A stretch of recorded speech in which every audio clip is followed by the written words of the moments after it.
उसको मरण की अपेक्षा लगाई ना, और व्याघात क्यों लगाती?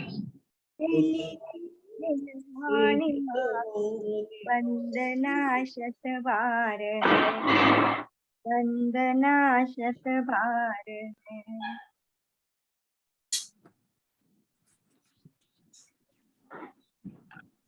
काउन्नमोकारं अरिहन्ताणं तयैव सिद्धाणं आर्यौवज्झाये लोगं मीयसौवसावणम् अरहन्त भासियत्थं गणहरदेवे गन्त्यं सम्मं प्रणमामि भक्तियुक्तो सुदनानमो वै शिरसा मयि सुई अवहि विमल मण पज्जय नाड चौक साम्यु प्रणमामि सौवे गणहर देवा अट्टरे निगाम्यु। सामान्य केवली, तीर्थंकर केवली, मुख केवली, सक केवली, समुद्गात केवली, अंतकृत केवली, अनुबद्ध केवली भ्यो नमो नमः। तीर्थंकर उपदेशुताय नमो नमो नमः। सम्यक दर्शन ज्ञान चारिधारक आचार्य उपाध्याय साधु परमेष्टिभ्यो नमो नमः। षटखंडागम के चौथे खंड वेदना खंड के वीरसेन आचार्य की टीका के आधार से हमारा यहाँ पर स्वाध्याय चल रहा है। पुस्तक नंबर है 9, धवला पुस्तक नंबर 9, और उसमें हमारी स्वाध्याय चल रहा है कृति अनुयोग द्वार में गणना कृति का विषय चल रहा है। गणना कृति के विषय को आचार्य ने 4 अधिकारों के द्वारा स्पष्ट किया। उसमें चौथे अधिकार का नाम है संचयानुगम, और संचयानुगम में भी हमारी बात चल रही है अंतरानुगम। काल और अंतर में हमेशा अंतर होता है। काल में तो उस गुणस्थान में या उस मार्गणा में रहने का उत्कृष्ट काल है जगन्य काल, लेकिन अंतर में क्या है कि उस मार्गणा या गुणस्थान को हटकर कहीं भी चला जाए और वापिस जब लौट कर आए तो उस संबंधी जगन्य और उत्कृष्ट काल, यह हम अंतर प्रोपणा में बात करते हैं। हमारी आज ज्ञान मार्गणा शुरू करनी है। पढ़िए मुग्धा जी। ज्ञान मार्गणा के अनुसार, ज्ञान मार्गणा अनुसार मति अज्ञानी, श्रुत अज्ञानी, अभिनिबोधिक ज्ञानी, श्रुत ज्ञानी, अवधि ज्ञानी और मनपर्य ज्ञानियों में पदों का अंतर कितने काल तक होता है? जघन्य से अंतर्मुहूर्त और उत्कर्ष से कुछ कम अर्थ पुद्गल परावर्तन जीवों का अंतर होता है। विभंग ज्ञानियों की प्ररूपणा नारकियों के समान है, क्योंकि आवली के असंख्यातवे भाग मात्र पुद्गल परिवर्तन प्रमाण अंतर से इनकी नारकियों के साथ समानता है। केवल ज्ञानियों का नाना व एक जीव की अपेक्षा अंतर नहीं होता। रुकेंगे। ज्ञान मार्गणा के बारे में उन्होंने 6 लाइन के अंदर ज्ञान मार्गणा की वर्णन किया है। कौन सी मार्गणा चल रही? ज्ञान मार्गणा में अंतर। विभाजी, ज्ञान मार्गणा मतलब क्या कि 3 अज्ञान और 5 ज्ञान, मति अज्ञान, श्रुत अज्ञान और जो अवधि ज्ञान होता है उसको बोलते हैं विभंग अवधि ज्ञान। इसके बाद में जिसको बोलते हैं मति, श्रुत, अवधि, मनपर्य, केवलादि 5 ज्ञान बोलते हैं। यहाँ पर मति ज्ञान को उन्होंने अभिनिबोधिक ज्ञान बोला है। तो 5 और 3 8 ज्ञान मार्गणा के भेद में मधु जी, ग्वालियर मधु जी, 8 भेद हो गए। कौन से हो गए? 3 अज्ञान और 5 ज्ञान। सूत्र अपन पढ़ा, तत्वार सूत्र पढ़ा भी है। यहाँ क्या बता रहे हैं? उसकी अंतर की प्ररूपणा करनी है, और वो भी कृति अनुयोग द्वार में करनी है। आपने ध्यान दिया होगा, अभी मुग्धा जी ने इसका 6 लाइन के अंदर पूरे ज्ञान मार्गणा के अंतरानुगम को पढ़ लिया। पहले उन्होंने एक साथ 8 में से 6 को ले लिया। मति अज्ञान, श्रुत अज्ञान, अभिनिबोधिक ज्ञानी, फिर किसको लिया? अवधि ज्ञान, मनपर्य ज्ञान को भी ले लिया। केवल ज्ञान को छोड़ा और विभंग ज्ञान को छोड़ा। बिल्कुल अलग ढंग है। मतलब देखो, मति ज्ञान और शुद्ध ज्ञान तो मिथ्या दृष्टि के होता है, और अभिनिबोधिक शुद्ध ज्ञान, मनपर्य ज्ञान मुनिराज के होता है। मुनिराज के नहीं, सम्यक दृष्टि को होता है। मनपर्य ज्ञान तो मुनिराज के होता है। तो मिथ्या दृष्टि भी है, चौथे गुणस्थान वाले भी है, 5वें गुण स्थान वाले भी है और 6ठे से 12वें गुण स्थान वाले भी है, मतलब 1 से 12वें गुण स्थान तक है। और उसमें विभंग ज्ञान को निकाल दिया, नारकी और देव मिथ्या दृष्टि को निकाल दिया, जो विभंग ज्ञान को अलग ले लिया, 13वें 14वें गुण स्थान को अलग ले लिया। और बता रहे हैं एक साथ कैसे बताएंगे, एक को सम्यक दृष्टि है, एक मिथ्या दृष्टि है, एक श्रावक है और दूसरा संयमधारी है। तो यहाँ पर बात चल रही है अंतर प्ररूपणा की। किस चल रही है? अंतर प्ररूपणा की। पहले बोल दो कौन से राजुल जी? मति अज्ञानी और श्रुत अज्ञानी। अब ये ज्ञान तो अनादिकाल से हर जीव को है, चाहे वो एकेंद्रीय में हो, कहीं पर भी हो, विद्या पढ़ा जो जीव है और जिसने आज तक सम्यक दर्शन नहीं प्राप्त किया है, उसके तो मति ज्ञान और अज्ञानी है। और उसका विभाजी बोलते क्या बोलते हैं? काल क्या बोलते हैं उसका? इन्होंने काल क्या बोला? सबका काल क्या बताया? और उत्कर्ष से हाँ, इससे क्या मतलब होता है? इससे क्या निकलता है? सोचे ये मति ज्ञान और शुद्ध ज्ञान तो अनादिकाल से है, फिर अंतर्मुहूर्त की बात कहाँ से आ गई? अब मति ज्ञानी का तो ये अभिनिबोधिक ज्ञानी बनेगा तो अंतर्मुहूर्त लगेगा उसको बनने में। मतलब यहाँ पर जो आज तक अनादि मिथ्या दृष्टि की बात ही नहीं है, शादी मिथ्या दृष्टि की बात है। किसकी बात है? शादी मिथ्या दृष्टि की बात है। ये अपने को ध्यान रखने का। मैंने आपको बताया न तो चतुर्निगोद की बात है, न यहाँ पर इस प्ररूपणा में किसकी बात है? शादी मिथ्या दृष्टि की बात है। मतलब कोई शादी मिथ्या दृष्टि है, उसके मति ज्ञान और शुद्ध ज्ञान है, वह सम्यक दृष्टि हुआ और वापिस मिथ्या दृष्टि हो गया, तो उसके मति ज्ञान और शुद्ध ज्ञान दोनों शुरू हो गए। कैसे लेना? कोई भी मिथ्या दृष्टि है वो सम्यक दृष्टि बनी, हाँ, वापस मिथ्या दृष्टि। अच्छा, आप कहेंगे अनादि मिथ्या दृष्टि में ऐसा हो सकता है? हाँ, बिल्कुल हो सकता है कि वो पहले मिथ्यात्व में था, सम्यक में आया, वापस चला गया, तो उसका ये अंतर्मुहूर्त काल घटित होता है। अंतर्मुहूर्त काल तो घटित होता है, लेकिन उत्कृष्ट काल कैसे घटित होगा? हाँ, उत्कल परावर्तन में नहीं घटित होगा फिर। तो क्यों कि अब अपने को ये देखना अंतर में काल तो घटित हो जाएगा। कैसे घटित हो जाएगा? काल में कि कोई अनादि मिथ्या दृष्टि था, सम्यक दर्शन प्राप्त किया, अब भले ही उसका अनादि वो चला जाए तो वो तो चला रहा, तो पुद्गल परावर्तन काल उसका अधिक से अधिक संसार में रहने का अधिक से अधिक काल है। ये बात है। तो यहाँ पर अपने को क्या लेना है कि अभी किसका अंतर निकालना? पहले दो बोल किसके हैं? मति अज्ञानी और श्रुत अज्ञानी। ये दोनों कौन है? मिथ्या दृष्टि जीव है, इनका अंतर निकालना है। मतलब क्या हुआ? मिथ्या दृष्टि है, सम्यक दृष्टि हुए और वापिस मिथ्या दृष्टि होंगे तो अंतर पूरा हो गया। फिर मिथ्या दृष्टि है, सम्यक दृष्टि हुए तो अंतर चालू हो गया और वापिस मिथ्या दृष्टि हुए तो अंतर समाप्त हो गया।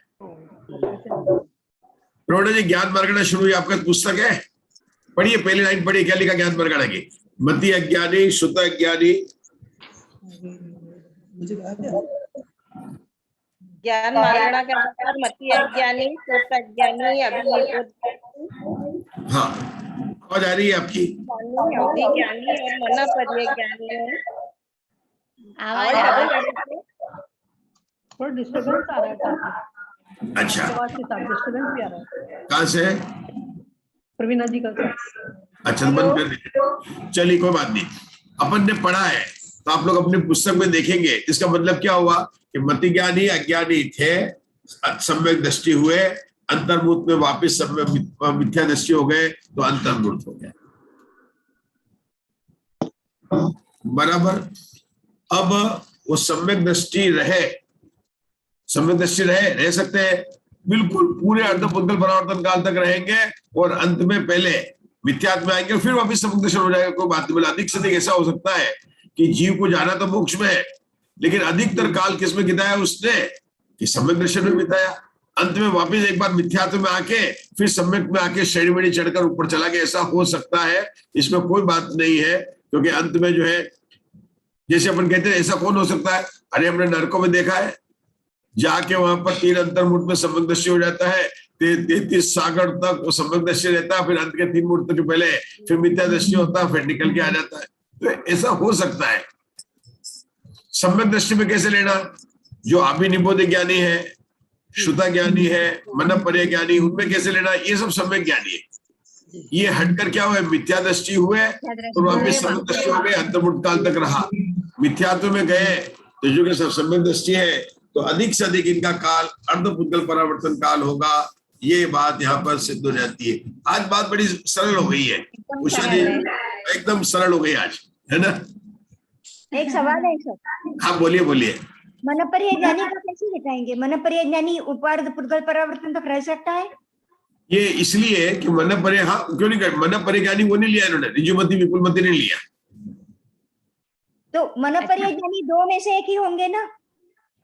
एक ही होंगे। तो जो विपुलमति होगा वो तो उसी में मोक्ष चला जाएगा। गिरने वाला जो मनपर्य ज्ञानी है वो ऋजुमति ही है, ठीक है ना। अब आप कहेंगे कि ऋजुमति के भी भाव तो कम गिनाए गए तत्वार्थ सूत्र में, 7-8 भाव ही है, 7-8 भाव है, 7-8 भाव गिनाए गए वहां पर। तो यही बात यहाँ पर इन्होंने नाना जीव की अपेक्षा से घटित की होगी। कोई मनपर्य ज्ञानी है और फिर उसे गया और फिर आया और फिर एक करके ही वापस आए। तो मनपर्य ज्ञानी में 3 पदों का अंतर कितने काल तक होता है देखो। हाँ वहां पर 7-8 भाव दिखाए उन्होंने, 7-8 भाव दिखाए उन्होंने, ये बात जरूर है वहां पर जो दिखाए। लेकिन यहाँ पर तीनों पद का लिया था, कृति, नो कृति, और इस प्रकार से लेने पर आचार्य यहाँ पर अर्धपुद्गल परावर्तन काल पे रही। ये अपने को तिरंज गति में भी यही प्रॉब्लम आई थी कि तिरंज, जब हमने देखा था तिरंज गति में एकेंद्र का जो अंतर बताया था उन्होंने तिरंज गति में, तो उन्होंने जो तिरंज गति वाला है तो उसका अंतर कैसे दिखाएंगे कि वो या तो मनुष्य बने या नारकी बने या देव बने और वापस तिरंज बन जाए। तो इन कालों में रहने का तो असंख्यात पुद्गल परावर्तन हो नहीं सकता है, लेकिन आचार्य ने उसको दिखाया था। और हमने कहा था कृति से कि जिस तरह से 1 करके गया, 2 करके गया, 3 करके गया, उस तरह से आया है। मनपर्य ज्ञान के साथ में अंतर को इन्होंने बताया, यहाँ पर लिया है, उसी ज्ञान को लिया है। मुग्धा जी हाँ। ये लिया इन्होंने मनपर्य ज्ञानी के तीनों पद का लिया उन्होंने, कृति संचित, अकृति संचित, मतलब वो जीव वापिस जो है अगर मनपर्य ज्ञानी है, मिथ्या दृष्टि हुआ तो मिथ्यात्व की मार्गणा में प्रवर्तन हुआ तो 1 करके कृति करके हुआ, अवक्तव्य करके हुआ कि नो कृति से करके हुआ, और वापिस इतना करे तो इतना अंतकाल अर्धपुद्गल परावर्तन काल तक ये जीव का अंतर होता है। यहाँ पर आचार्य बता रहे, कृति के हिसाब से यहाँ पर बता रहे हैं। अब वो जो विशेष है वह तो जहां पर अपने को खुलासा आएगा तब अपन जानेंगे। यहाँ पर तो ये अपन देखा मुग्धा जी कि ये बातें अपने को 2 जगह पर भी अपने को आश्चर्यकारी लग रही है। एक जगह तो लग रही है अपने को कहां पर कि एकेंद्रीय का रहने का अंतर, तिरंज गति का रहने का अंतर, और तिरंज गति अपने कहे कि नरक गति देव गति का रहने का अंतर, तो तिरंज में असंख्यात पुद्गल परावर्तन काल रह सकता है, वहां तो रह सकता है, लेकिन तिरंज गति का अंतर इतना बड़ा नहीं हो सकता है। लेकिन आचार्य ने लिया है और उसका कारण ये बताया कि कृति संचित एक ही। तिरंज गति में तो हमने उसका खुलासा भी निकाल लिया था कि तिरंज में बहुत सारी योनियां हैं, वहां जा सकता है। लेकिन यहाँ मनपर्य ज्ञानी में हमें समझने में थोड़ी कठिनाई इसलिए हो रही है कि हमने तत्वार्थ सूत्र का स्वाध्याय किया है और वहां पर हमको लगता है कि मनपर्य ज्ञानी के 7-8 भाव होते हैं। तो इसका मतलब क्या हुआ कि तिरंज का वो एक ही भाव मानेगा, मार्गणा, उसके तिरंज की मार्गणा को एक ही मार्गणा माना। जैसे महावीर भगवान के 34 भाव आते हैं, आपने देखा है 34 भाव का पुराण में आता है। तो वहां पर आप रियली देखें तो वो 34 भाव कैसे हैं, 14, 10 और 10। 14 भाव कौन से हैं? पहले भाव चलते हैं मारीच, जो वहां से भील के पूर्वा भील से चलते हैं, फिर वो स्वर्ग गया, फिर वो भील मारीच अपना ये बन गया, मारीच बन गया, फिर वो जो है स्वर्ग और उससे करता रहा ब्राह्मण बना। मतलब कौन बोल रहा है? बहुत आवाज आ रही है। कौन कर रहा है? आवाज कर रहा है? आ रही वेगा जी को। तो जब 14 भाव के बाद में वह जब जाता है तिरंज में गया 15 नंबर का भाव, वो तिरंज का भाव एक नहीं है, असंख्यात वो केंद्र में कई काल तक घुमा है और वहां से निकलकर स्थविर ब्राह्मण बना है। तो वहां पर उसको तिरंज का भाव एक ही गिना गया, 34 जो 15 नंबर का भाव है माई भगवान के 34 भाव का। तो वहां पर 15वें नंबर का देखना कि वहां से निकलकर वो स्थविर ब्राह्मण बनता है। उसके पहले वो भारद्वाज ब्राह्मण बना था, फिर स्वर्ग गया, फिर एकेंद्र पर्याय में घूमा, फिर स्तवीर ब्राह्मण बना, स्तवीर ब्राह्मण के अंदर स्वर्ग में गया, फिर विश्वनंदी राजकुमार हुआ, फिर जो है स्वर्ग में गया, फिर आके त्रिपश नारायण हुआ, नरक गए। माहिर भगवान की भाव की बात कर रहे हैं मुक्ता जी, याद होंगे पुराण है ना। तो अभी क्या कर रहे हैं कि 15वें नंबर का जो भाव है भगवान महावीर का, ममता जी को हो रहा आश्चर्य हो रहा है ना। ममता जी, हमने जो स्वाध्याय शुरू किया था ना, वो प्रथमान युग के शास्त्र से शुरू किया था। बचपन में हमारी जो माता जी थी वो प्रथमान युग के शास्त्र लाती थी मंदिर में। उस जमाने में मुग्धा जी वो कपड़े में लेके आते थे, लपेट के मंदिर से लाते थे, एक पढ़े और ले जाते थे। और हम लोग 5वीं 6वीं में पढ़ते थे, तो पुराण के कौन पहले घर में पढ़ेगा पुराण, ये कंपटीशन रहता था। क्या प्रवीणा जी, जल्दी जल्दी पढ़ते बच्चे थे उस समय, 7वीं 8वीं 6वीं 5वीं 6वीं से पढ़ना शुरू कर दिया था। तो पुराण थे और माता जी पढ़ती थी, उनको टाइम नहीं, हम पहले पढ़ना होता, हमने पहले पढ़ लिया। मैं 30 पेज पर आ गया, मैं 40 हो गए, मेरे 50 पेज हो गए, सो रात को सो के पढ़ते थे। ऐसा पुराण से शुरू किया था हमने, मतलब बचपन में बहुत पुराण पढ़ते थे और पाठशाला जाते थे हम लोग। तो बस वो ऐसे ही है, ऐसे ही चलता है। मुझे बहुत अच्छा लगता है, मतलब चंदापुर भगवान के, पार्श्वनाथ भगवान के, शांतिनाथ भगवान के, इनके भावों को याद करने में बड़ा मतलब जो है ना, इनकी देखे पुराण का, और भाई चारों अनुयोग कार्यकारी है। मुग्धा जी अपना ये देखो, धवला जी का भी स्वाध्याय कर रहे हैं, प्रथमान योग भी करते हैं अपन, पाठ्यों की पाठशाला भी लगाते हैं, और समय सार का भी अपन जो स्वाध्याय करते हैं। अपने को कोई नहीं, चारों अनुयोग की दार की बात है, ठीक है ना। यद्यपि चरणानुयोग का स्वाध्याय इतना ज्यादा नहीं हुआ, पुरुषार्थ सिद्धि उपाय वगैरह किया, रत्नकरण शावकाचार्य पुरुषार्थ सिद्धि उपाय तो किया है, लेकिन चारों अनुयोग कार्यकारी हैं और ये मानकर अपन चलते हैं। तो यहाँ पर अपनी यही बात हुई कि एक उन्होंने गिना है, तो अपन देखते हैं किस तरह से गिना। इसका मतलब कि वो उसी के अंदर घूमता रहा है और उसको भी उन्होंने एक भाव के अंदर ले लिया। मन परिज्ञानी का फिर भी अपन पेंसिल से अपने आगे क्वेश्चन मार्क लगा सकते हैं। मुग्धा जी कोई बात नहीं, पेंसिल से लगाएंगे, कोई मिलेगा तो पूछेंगे। जैसे आप जाते हैं ना कहीं पर भी पूछ सकते हैं, ऐसी कोई बात नहीं है, कोई मिलेगा पूछेंगे अपन है? और हो सकता है जाए तो हो सकता है इसका नहीं, वो इनका जो मुग्धा जी का जो प्रश्न है ना उषा जी, कि मन परिज्ञानी के भाव भी निश्चित किए गए, काल भी निश्चित किया गया, उत्कर्ष से और जगन्य से, और जगन्य से ऐसा नहीं किया कि उसका इतना हो सकता है, और देख लेंगे अपन। लेकिन यहाँ पर तो जो गिर जाता है, जिसका सम्यक छूट जाता है, गिर जाता है, ऐसा भी तो होता है ना। सम्यक गिर गया, ये क्या कह रहे हैं मालूम है आपने, उषा जी क्या कह रहे हैं मुग्धा जी, कि अगर सम्यक गिर गया था भाव मत गिनो उसके, अगर वो सम्यक दृष्टि ही रहे, है ना, और संयम ही रहे, तो अधिक से अधिक वो जो है इतने भाव धारण करेंगे। लेकिन संयम अगर छूट गया, लेकिन ऐसी बात वहां पर स्पष्ट होती नहीं है। जैसे अपन बोल रहे हैं ना उषा जी, तो अपन इसको पेंसिल से लगा सकते हैं, लेकिन ये बात जरूर है कि अगर अर्धपुद्गल परावर्तन घटाना है जैसा आचार्य ने लिखा है, तो उसको सम्यक से मिथ्यात्व में आया, यही तो अपन समझा रहे, यही तो बात घटित होता ना, कि वो मिथ्यात्व में आया और अर्धपुद्गल परावर्तन काल रहा, ये बात यहाँ से निकलती है। हाँ जी। मतलब मुग्धा जी कई बार ऐसा भी तो होता है ना कि अपन यहाँ पर लिखा है, इससे सिद्ध होता है कि मन परिज्ञानी जीव भी, अच्छा क्यों नहीं हो सकता है। अब मुझे अभी मैं बात हो सकता है, जब उपशम श्रेणी वाला 11वें गुणस्थान का वितराग सदस्य होकर क्या हुआ, क्या हो रहा है, बीच में बोलते तो समझ में नहीं आता है। कुछ भी नहीं सब नहीं, चलो अभी मेरे को बात समझ में आ रही है कि अब क्या है, तत्वार्थ सूत्र को भी स्वाध्याय किया और अपन यहाँ भी देख रहे हैं, यहाँ आचार्य ने लिखा है, इससे तो निश्चित है कि वो मिथ्यात्व में आया और अर्धपुद्गल परावर्तन काल हुआ, और फिर वो जो है जब मुनि बना और उसके मन परिज्ञानी हुआ, तब उसके अंतर समाप्त हुआ। ये यहाँ पर घटित करना मुग्धा जी, अपन जो है यहाँ पर तो यही हुआ कि मन परिज्ञानी था, वह मिथ्यात्व में आया, अर्धपुद्गल काल तक रहा, फिर वापिस जब चढ़ा तो मन परिज्ञानी सातवें गुणस्थान में आया, तो मन परिज्ञानी हुआ, उसका अंतर हो गया। इस प्रकार से उसका जो कुछ कम अर्धपुद्गल परावर्तन इसका बना। अब अपनी शंका कहा, अपने को जिज्ञासा क्या थी कि अपने को कुछ ज्ञान है तत्वार्थ सूत्र का, अपने पढ़ा तत्वार्थ सूत्र, उससे ज्ञान है अपने को, तो वहां जो भाव की बात आती है, लेकिन वो तब है जब वो सम्यक दर्शन उसका नहीं छूटे और रहे। जैसे हम नहीं कहते हैं कि शायिक सम्यक दृष्टि तीसरे भाव में मोक्ष चला जाता है, या अगर यह भोग भूमि का बंद बंदा तो चौथे भाव में तो नियम से जा सकता है, तीर्थंकर प्रकृति का जीव, तो वो कंडीशन लगनी चाहिए। अब ये तो जीव जो है ना मिथ्यात्व में आ गया, तो मिथ्या दृष्टि समान हो गया उसका, और जब 11वां गुणस्थान बड़ा कि मन परेगानी बड़ा?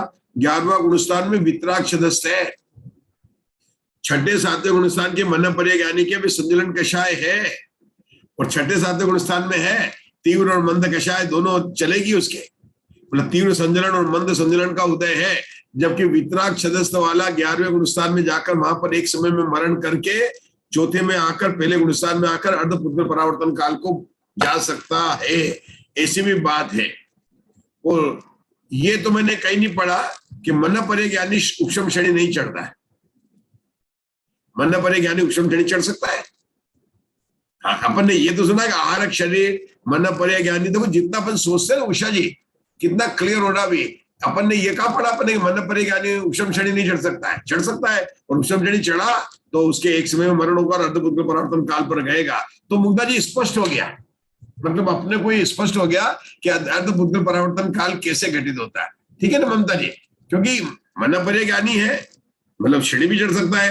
वहां पर एक मिनट का वितराग सदस्य हुआ, वहां पर रहकर मरण होकर अर्धपुद्गल परावर्तन काल तक भ्रमण कर सकता है। तो 6ठे 7वें में भी मरण करके मिथ्यात्व में आकर, मरण मतलब मिथ्यात्व में आ गया। सर मेरे को कुछ कहना है। ऋजुमति ज्ञान है वो प्रतिपाती है। हाँ, ऋजुमति का ही बात करें हम, वो डाउट मुग्धा जी को भी नहीं था।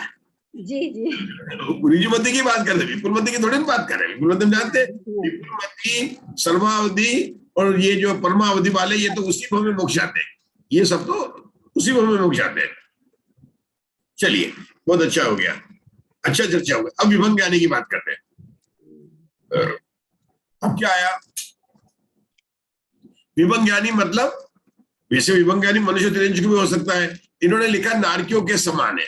उन्होंने दो बात बोला, आवली के असंख्यात भाग मात्र पुद्गल परावर्तन प्रमाणन काल अंतर से नारकियों के समान है। इन्होंने नारकियों के समान कहा तो उत्कृष्ट की अपेक्षा कहा कि दोनों की अपेक्षा कहा, ये अपने को यहाँ पर स्पष्ट नहीं हो रहा है। लेकिन अपन क्या देखो, अपन समझते हैं, कोशिश करते हैं। इन्होंने क्या शब्द लिखा उषा जी? अपने को एक एक शब्द पढ़ना।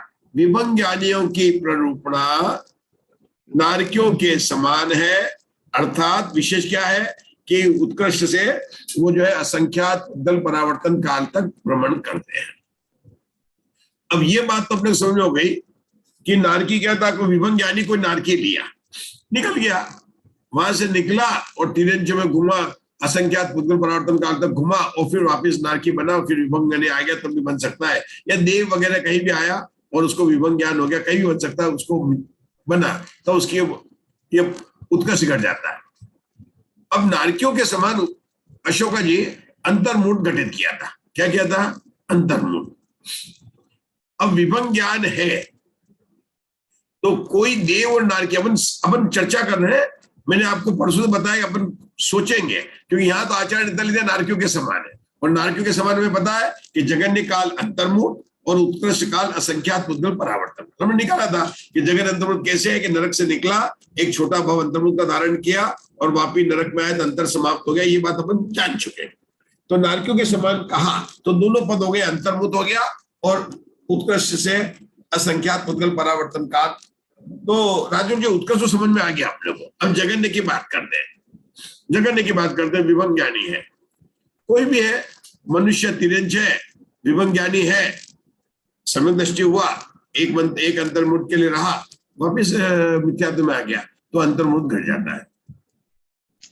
लेकिन अगर आप देखो कि विभंग ज्ञानी का अंतर तो जगन्य अंतर्मुठ घट रहा है। अब मैं थोड़ी सी बातें आपको हाई लेवल की अपन कर रहे हैं क्योंकि अपन धवला जी का स्वाध्याय कर रहे हैं, लेकिन काल एक समय भी घट सकता है। समझने का चाहेंगे आप लोग? मैं क्या बोल रहा हूं?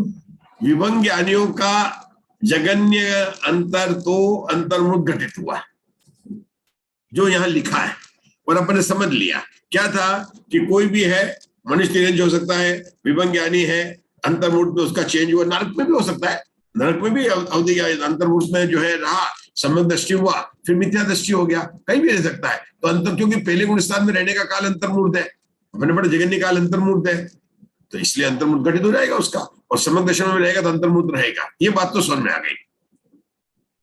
अब मैं क्या बता रहा हूं ममता जी कि विभंग ज्ञानी का काल कितना है। एक समय घटित होता है। कैसे घटित होता है बताता हूं मैं आपको। किसी ने नरक में प्रथमोषम सम्यक को प्राप्त किया, और एक समय शेष था प्रथमोषम सम्यक के काल में कि सासाधन स्थान में आया, वो मरण हो गया। अब वो देव तो देव होगा नहीं, नागे तो होगा, तो कंपल्सरी तो ही नहीं है, और वैसे भी पर्याप्त अवस्था में नहीं होता है। तो मनुष्य तिर्यंश हुआ तो उसके विभंग ज्ञान नहीं था, तो विभंग ज्ञान का एक समय तो घटित हो गया। नहीं समझ में आया? किसको समझ में आया, किसको नहीं आया, ये तो अपन समझ के ही बढ़ रहे हैं। अपन तो आगे बहुत अच्छा, तो जाके बहुत अच्छा अपना स्वाध्याय चल रहा, बहुत आनंद आ रहा मुझे आप लोग साथ में स्वाध्याय करके। जितना अच्छा है अपन आपस में सब लोग पक्के हो जाएंगे ना, बहुत बढ़िया। फिर से बताइए, फिर से। ज्ञानी का अंतर देखा, तुमको समझ गया, अंतर्मूर्त है। मधु जी आपको नहीं आए ना, अपने को नहीं आए तो पूछ लेना, यहाँ पर अपने को चिंता नहीं करने का, ये अपने घर की स्वाध्याय है।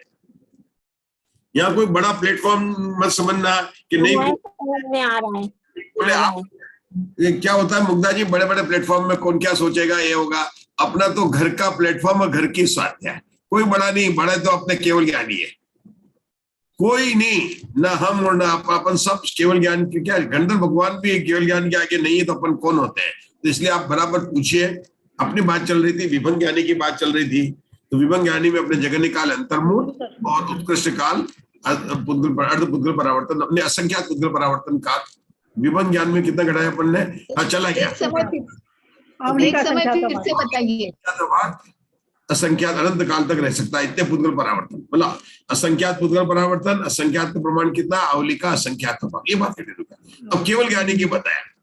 अब केवल ज्ञानी का अंतर तो केवल प्रवीणा जी ही बताएंगे, क्योंकि आप आज पूजा भी की थी आपने भगवान की, केवल ज्ञानी को हाथ भी जोड़ा था, तो बताइए केवल ज्ञानी का कितना अंतर है? कि अभी पूजा की थी, केवल ज्ञानी थे, फिर कल करेंगे तो 23 घंटे का अंतर हो गया, 24 घंटे का अंतर हो गया। विभा जी सुबह गए थे, मंदिर में गए थे, केवल ज्ञानी थे, अभी फिर जाएंगे तो केवल ज्ञानी की पूजा का अंतर कितना हो गया? 24 घंटे का अंतर हो गया, है ना? यहाँ पर बताना केवल ज्ञानी का कितना अंतर होगा? अंतर नहीं होता, अंतर नहीं। आपसे नहीं कहा था बोलने को, आपने प्रवीणा जी को सोचने का मौका नहीं दिया। हाँ। या आपने सोचा कि प्रवीणा जी इसका, आपने कैसे सोचा कि प्रवीणा जी इसका जवाब नहीं दे सकते? आपने कैसे सोच लिया ये बताइए? वो भी केवल ज्ञानी बनेंगे, हो सकता है अपने से पहले मोक्ष चले जाए, या किसी को पता नहीं हम सब में से कौन पहले मोक्ष चला जाए, कोई भरोसा है क्या? जिन्हें मालूम हो तो नहीं देना, है ना? अब मधु जी कोई नहीं जवाब दे पा रहा, उसका मतलब थोड़ी हमसे पहले मोक्ष चला जाएगा। केवल ज्ञानी का अंतर नहीं होता कि केवल ज्ञानी वापस कभी भी उनका केवल ज्ञान नष्ट नहीं होता। केवल ज्ञान कब होगा? अंतर कब होगा? जब केवल ज्ञान है फिर वापिस छद्मस्त हो तो उनका होगा। लेकिन केवल ज्ञानी सिद्ध अवस्था को तो प्राप्त कर लेते हैं, अनंत सिद्ध भगवान, लेकिन वो कभी भी नहीं होता। इसलिए केवल ज्ञानी का कोई भी अंतर नहीं है। चलिए मधु जी, आज मधु जी को भी आनंद आ रहा है, अच्छा लग रहा है मुझे। चलो पढ़ो आगे। सब संयत मधु जी, सब संयत। कल शाम को आपका टर्न चला गया था, अभी नहीं गया है। सब संयत, असंयत, असंयत और असंयत जीवों की परिरूपणा मति ज्ञानियों के समान है। विशेषता इतनी है कि सूक्ष्म सांप्रदायिक संयतों का नाना जीवों की अपेक्षा जघन्य से एक समय और उत्कृष्ट से 6 माह तक अंतर होता है। एक जीव की अपेक्षा जघन्य से अंतर्मूर्त और उत्कृष्ट से अर्धपुद्गल परिवर्तन काल तक अंतर होता है। चलो रुकेंगे अपन। इन्होंने संयम मार्गण का वर्णन शुरू किया। तो संयम मार्गण में असंयम, देश संयम और 5 संयम में से केवल सूक्ष्म संप्रदाय संयम को निकाल दिया। अशोका जी बताएंगे सूक्ष्म संप्रदाय संयम को क्यों निकाला? क्योंकि वो शांतर मार्गण है। क्यों है? अपन 6 मार्गण गिने थे ना, मनुष्य, पर्याप्त किया था ना अपन ने, याद आ रहा ना, वैकृक, मिश्र। तो उसमें सूक्ष्म संप्रदाय कौन सी? शांतर मार्गण है। तो संयम की मार्गणा में उन्होंने सूक्ष्म संप्रदाय को अलग निकाल दिया, क्योंकि उसका क्या है, शांतर मार्गणा का सूक्ष्म संप्रदाय का अंतर कैसे घटित करेंगे अपन पहले सोचते हैं। शांतर मार्गणा उसने अलग कर लिया। विवादी कैसे करेंगे? मतलब क्या है, अपन सूक्ष्म संप्रदाय में है, वापिस वहां से निकले और वापिस सूक्ष्म संप्रदाय होना। अब ऐसा शपथ श्रेणी में तो हो नहीं सकता। शपथ श्रेणी में जाएगा तो अंतर ही नहीं आया, एक बार गया तो नहीं होगा। लेकिन उपशम श्रेणी वाले को हो सकता है। इसका मतलब क्या हुआ कि जगन्य अंतर सूक्ष्म संप्रदाय का कौन सा है कि कोई जीव उपशम श्रेणी चढ़ा, 11वें गुण स्थान में आया और वापिस गिरकर सूक्ष्म संप्रदाय में आया, तो 11वें गुण स्थान का जितना काल है वो उसका अंतर हो गया। कितना सरल है जगन्य अंतर का सूक्ष्म संप्रदाय का। और 11वें गुण स्थान का काल 2 शुद्ध भाव के बराबर है। अच्छा, शुद्ध भाव, हाँ 11वें गुण स्थान का काल है ना 2 शुद्ध भाव को देख लेंगे उसको कालानुपम में। खैर, लेकिन होगा वो भी अंतर्मूर्त होगा। कितना होगा वो? अंतर्मूर्त होगा शायद। अंतर्मूर्त तो है ही है। अब मैं शुद्ध भाव अंतर्मूर्त का ही भेद, लेकिन छोटा है, हाँ हाँ, इसलिए बोल रहा हूँ, है ना। ये है ना कालानुगम अपना हुआ नहीं, वहां पर आए 19 या 23 कुछ अल्पमन देखिए, वहां पर अल्पबोधन निकालेंगे अपन, मन पर्याय ज्ञानी वगैरह सबका दिखाया है। लेकिन कोई बात नहीं, इसको कहेंगे अपन अंतर्मुख। तो सूक्ष्म संप्रदाय का अंतर्मुख क्या हो गया? उपशम श्रेणी वाला है, 10वें से 11वें में गया, वापिस 10वें में आ गया। जो 11वें का काल है वो सूक्ष्म संप्रदाय का अंतर्मुख हो गया। अपने को तो अभी यही देखना है ना, 11वें का जो काल है वो अंतर्मुख हो गया, सूक्ष्म संप्रदाय का जगन अंतर्मुख हो गया। और बड़ा अंतर्मुख क्या हुआ कि वो श्रेणी चढ़ा, उतरा नहीं, क्या करेगा अब? कोई सूक्ष्म संप्रदाय वाला उतर गया, है ना, सूक्ष्म संप्रदाय में था अभी, जो उतर गया तो उसका क्या हो गया कि अंतर चालू हो गया, फिर उतर गया। और अर्धपुत्र प्रार्थना काल क्या, दूसरी बार जब चढ़ा तब उसका सूक्ष्म संप्रदाय चढ़ा, तब उसका उत्कृष्ट काल हो गया। लेकिन इस बार उसको शपथ श्रेणी चढ़ा ना, ताकि अंतर पूरा होकर सीधा निर्वाण को चला जाए, अर्धपुत्र परावर्तन काल बड़ा हो जाएगा। दूसरी बार कराएंगे तो उसको शपथ श्रेणी चढ़ाएंगे, ठीक है। मतलब क्या हुआ कि कोई सूक्ष्म सांप्रदायिक गुणस्थान से उतरा, 9वें में आया तो उसका अंतर शुरू हो गया। अर्धपुद्गल परावर्तन मिथ्या दृष्टि होकर, मतलब आगे चल के कालांतर में मिथ्या दृष्टि हो गया, अर्धपुद्गल परावर्तन काल आ गया, वहां से आया। और जब सिद्ध बनने चला गए थे, चला सिद्ध बन जा रहे हैं, उनको तो बन आदर से ही बोलेंगे, शपथ श्रेणी चढ़े हैं, तो जैसे आए वहां पर तो उनका उत्कर्ष अंतर पूरा हो गया। ये तो सूक्ष्म संप्रदाय का हो गया। अब इनका क्या, संयत, संयता, संयत, और इन संयत का इनका अज्ञान किसके मति ज्ञानियों के समान का है। मतलब क्या है यहाँ पर, जैसे असंयम है तो संयमी हुआ और असंयमी होना। संयमी है, संयत की बात करेंगे, देश संयम की बात करेंगे तो दोनों सकता है। देश संयम मतलब 5वां संयम, देश संयम है, या तो नीचे असंयम में आ जाए या ऊपर के गुणस्थान में चला जाए और वापिस लौट कर 5वें गुणस्थान में आए। 5वें गुणस्थान को क्या बोलते हैं? देश संयत या संयता सहित बोलते हैं। संयता सहित के अंदर क्या है? कोई जीव 5वें गुणस्थान में है, वहां से निकल के क्या हो सकता है? चौथे में आ सकता है, नीचे में गिर सकता है, या ऊपर भी जा सकता है। ऊपर गया तो संयत हो गया, तो भी मार्गणा बदल गई, नीचे गया तो भी मार्गणा बदल गई, और वहां पर काल रखकर वापस आ गए तो जगन्य तो उतना ही घटित हो जाएगा। और उल्टा घटाएंगे तो जितना उसका पुद्गल अर्धपुद्गल परावर्तन काल है, जो भी काल है उसका, क्योंकि वो असंयत हुआ है तब रह सकता है, मतलब पहले गुणस्थान में जाएगा तब भी उसका असंयत रहेगा। इस प्रकार से जो घटित हो सकता है। चलिए, हाँ चलिए। सूक्ष्म संप्रदाय का ना, एक जीव की अपेक्षा 6 मास का अंतर बताया, ये कैसे? नाना जीव की, हाँ नाना जीव की अपेक्षा 6 मास का अंतर, ये सांतर मार्गणा है ना, एक जीव की अपेक्षा से। तो सांतर 6 महीने तक ऐसा होता है, कोई जीव मोक्ष नहीं जाए, कोई श्रेणी नहीं चढ़े। अपन ने कहा ना 6 महीने 8 समय में 608 जीव मोक्ष जाते हैं, और अंतर पड़े तो 6 महीने का अंतर पड़ सकता है। और यही अंतर जो है शपथ श्रेणी का अंतर है कि 6 मास तक कोई भी जो शपथ श्रेणी नहीं चढ़े, है ना, और फिर बाद में चढ़े तो लगातार चढ़ सकता। तो ये हो गया, ये नाना जीवों की अपेक्षा होता है जी 6 मास का, नाना जीवों की अपेक्षा, एक जीव की अपेक्षा तो अंतर्मूल होती है। एक जीव की अपेक्षा नहीं, ये नाना जीव की अपेक्षा से बताया। तो सांतर मार्गणा का अंतर होता है ना, 6 मास जो बता रहे हैं पृथकत्व वाला, वो नाना जीव की अपेक्षा से, ठीक है ना। ये आप देखिए, अपन जो बात कर रहे थे वो एक जीव की अपेक्षा से बात कर रहे थे, ठीक है ना। सुनो, एक जीव की, नाना जीव की अपेक्षा 6 मास जो किसका है कि ये जो शपथ श्रेणी वाला अंतर है। और एक समय मतलब कोई भी उस समय एक समय तक नहीं चढ़ा और बाद में चढ़ने लग गया, इस तरह से यहाँ पर बात आती है। अब पढ़ेंगे अशोका जी, चक्षुदर्शनी। चक्षुदर्शनी जीवों की प्ररूपणा नारकियों के समान है। चक्षुदर्शनी अंतर नहीं होता, क्योंकि केवल दर्शनी जीव उन्हें चक्षुदर्शनी रूप से परिणमन नहीं करते। अवधि दर्शनी जीवों की प्ररूपणा अवधि ज्ञानियों के समान है, केवल दर्शनी जीवों की प्ररूपणा केवल ज्ञानियों के समान है। बस। अब यहाँ पर इन्होंने क्या किया, फिर कहीं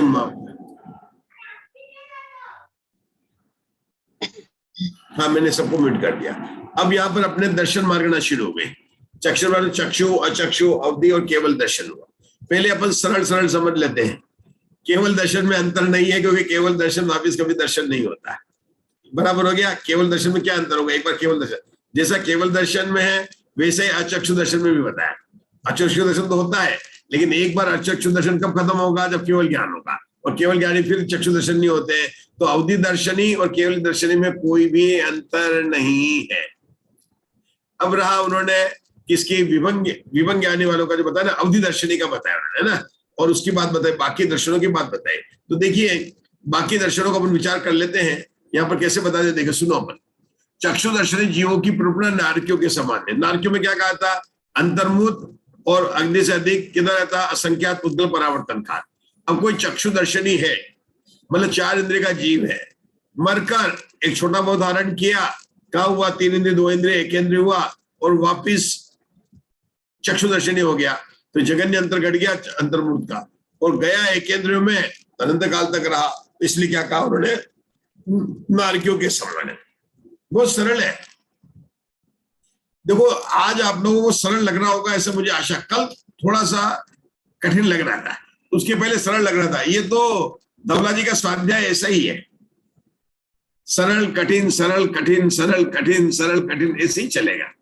क्योंकि कई बार जब नया विषय आता है राजूल जी, तो पहले दिन नहीं समझ में आता। संजय जी सही है ना।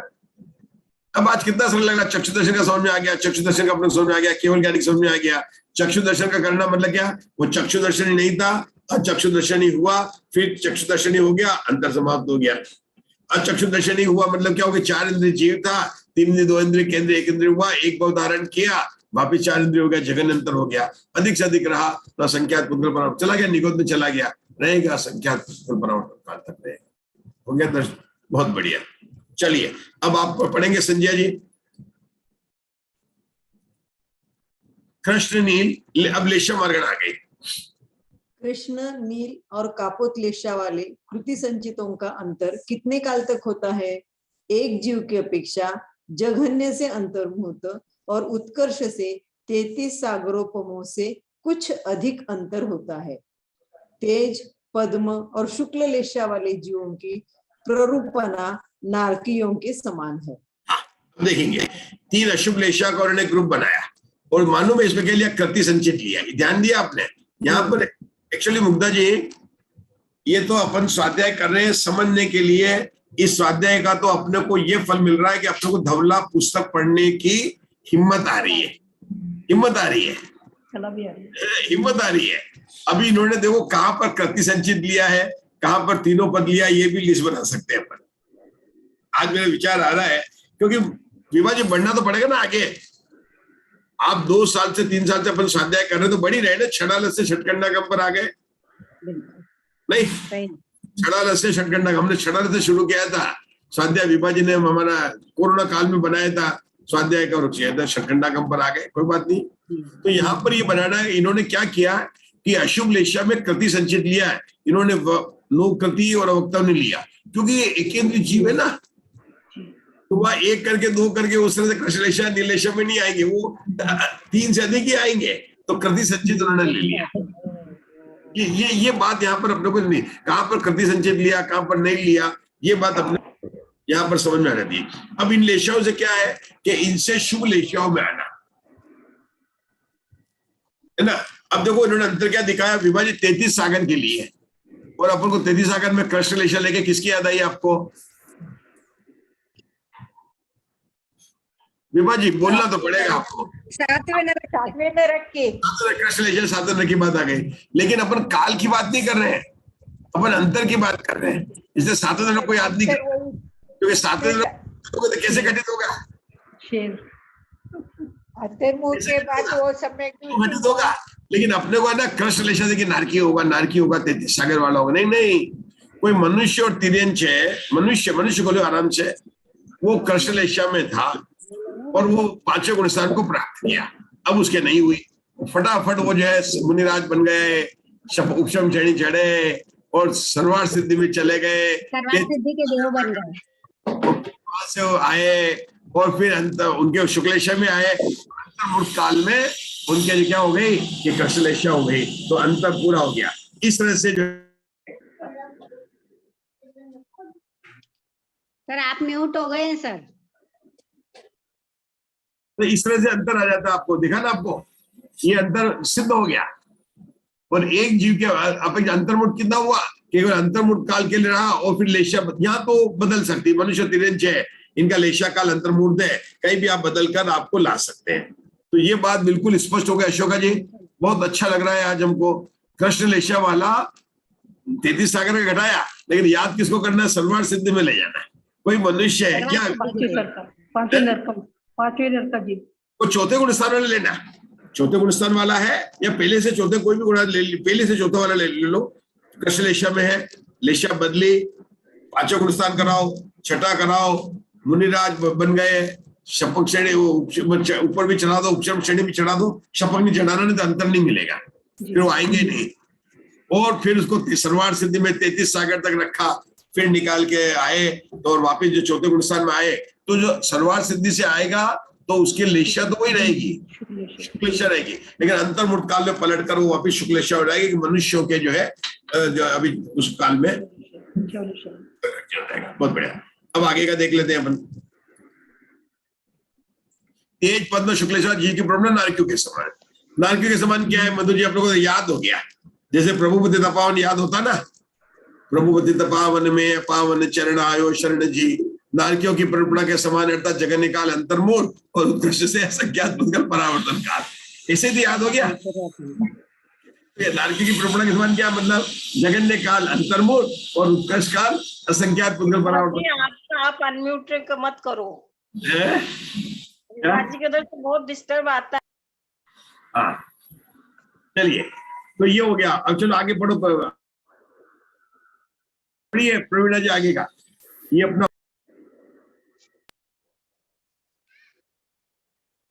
आप म्यूट हो गए पंडित जी।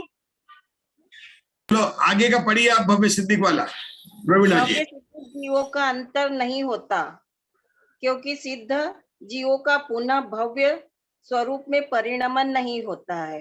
अभव्य सिद्धिक जीवों का अंतर नहीं होता, इसका कारण सुगम है। सम्यक दृष्टि और मिथ्या दृष्टि जीवों की प्रतिमा अभिनिबोधिक ज्ञानियों के समान है। छायिक सम्यक दृष्टि जीवों का अंतर नहीं होता, क्योंकि छायिक सम्यकत्व अन्य सम्यकत्व। प्रवीणा जी आपकी बहुत फास्ट नहीं चलना, अपना नहीं चलना, अभी एक एक मार्गना करके चलेंगे, भव्य तो मार्गना चलेंगे। देखो काल और अंतर में ये अंतर लगा है, काल में यहाँ पर दोनों का ही अंतर नहीं है। देखो गजब की बात है, अपन बहुत अच्छा मजेदार बात है, इतना मजा आएगा जैसे कि आम खाने का मजा आए ना, ऐसा आना चाहिए। अभी अंतर के देखो क्या हो गया, न भव्य सिद्धि का अंतर है ना अभव्य सिद्धि का अंतर है। क्यों, भव्य कभी अभव्य नहीं होता, भव्य केवल ज्ञानी होता है, और अभव्य जो है उसके बाद में जो है कभी नहीं बन सकता है, तो इसलिए दोनों का अंतर नहीं है।